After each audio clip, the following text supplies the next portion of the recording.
ጠቅላይ ሚኒስትር ዶክተር አብይ አህመድ የተናገሩትን ይህንን አስመልክቶ አንድ ሰው ጥያቄ አቅርቦልኝ ነበረ። እስቲ እንስማው። ሚዲያ ዳሽቦርድ አለ በኤአይ የተሰራ በኦፕን ክላውድ የተሰራ ምፈልጋቸውን ጉዳዮች ሲስተሙ ያውቃል። ማታ ስገባ ዓለም ላይ ያሉ ለኔ የሚያስፈልጉኝን ዜናዎች ይጠኛል በአንድ ሰከንድ። ጠቅላይ ሚኒስትሩ ሲናገሩ ከሰማችኋቸው ኦፕን ክሎ የሚባለውን ኤአይ ኤጀንት እየተጠቀሙ እንደሆነ ተናግረዋል። ለመሆኑ ኦፕን ክሎ በዋናነት የሚሰራው ምንድን ነው? ኢትስ አን ኦፕን ሶርስ ኤአይ ኤጀንት ዛት ኢነብልስ ኤአይ ሞዴልስ። በራሱ ኤአይ ሞዴል አይደለም ኦፕን ክሎ። ልክ እንደነ ቻት ጂፒቲ፣ ጉግልስ ጄሚናይ ኦር ደግሞ ዲፕሲክ ያለ ኤአይ ሞዴል አይደለም። ነገር ግን እነዚህ ሞዴሎች በመጠቀም የተለያዩ ስራዎች ይሰራል።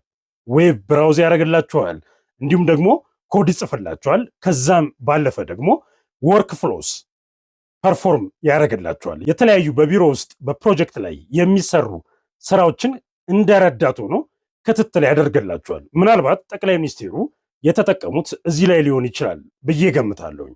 ነገር ግን ያ ሰው የጠየቀኝ ሴፍ ነው ወይ ለመጠቀም ጠቅላይ ሚኒስትሩ ስለሚጠቀሙት ብሎኝ ነበረ። ምን ማለት ነው ሴፍ? ሴፍ ዳዝንት ሚን 100% ሴኪር።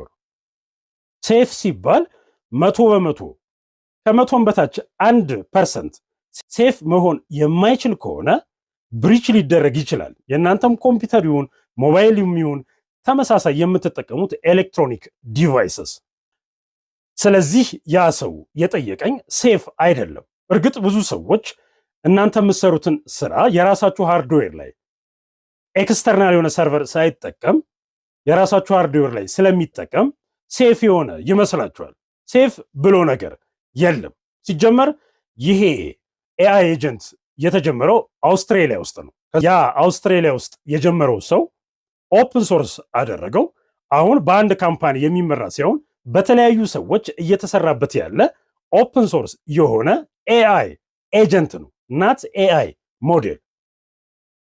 ኮኔክትድ ከሆነ ኮምፒውተራችሁ ሞባይላችሁ ምንም አይነት ሴፍ የሚባል ነገር የለም።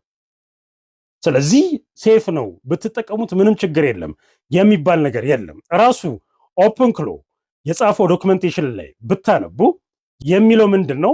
ሙሉ በሙሉ ማድረግ አይቻልም። ይህንን አውቃችሁ እናንተ ኢነብል የምታደርጓቸውን ግራንት የምታደርጉትን ፐርሚሽን የምትሰጡትን ፈቃድ ሊሚትድ አድርጉት፣ ወስኑት ነው የሚለው። እንደውም እዛው ላይ ከዛ ውጭም ባሉ ዶክመንቶች ላይ ስትመረምሩ ሪሰርች ስታነቡ ኦፕን ክሎን ተጠቅመው ዴታቸው የተዘረፈ በጣም ብዙ ፔመንት ላይ ችግር የደረሰባቸው አሉ። ስለዚህ ሴፍ የሚባል ነገር የለም። የምትጠቀሙት አፕሊኬሽን ከራሳችሁ ውጪ እስከሆነ ድረስ ሴፍ የሚባል ነገር የለም።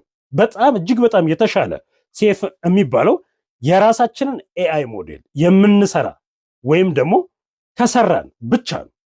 ያንን መስራት ስንችል ሴፍ ነን ልንል እንችላለን። ልክ እንደ ቻይና ዲፕሲክ ማለት ነው።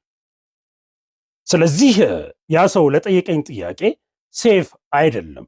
ዴታ አስፈላጊ የሆኑ ሴንሲቲቭ የሆኑ ዶክመንቶች ሊዘረፉበት ይችላሉ። ስለዚህ ኦፕን ክሎ በጣም የተሻለ ነው። ኮምፒውተራችን ላይ ሞባይላችን ላይ ብቻ ነው ዴታው የሚቀመጠው ማለት አትችሉም። ራሱ ኦፕን ክሎ የምትሰጡትን ፈቃድ ሊሚትድ አድርጉት እያለ ይህን እንድታውቁ ብዬ ነው።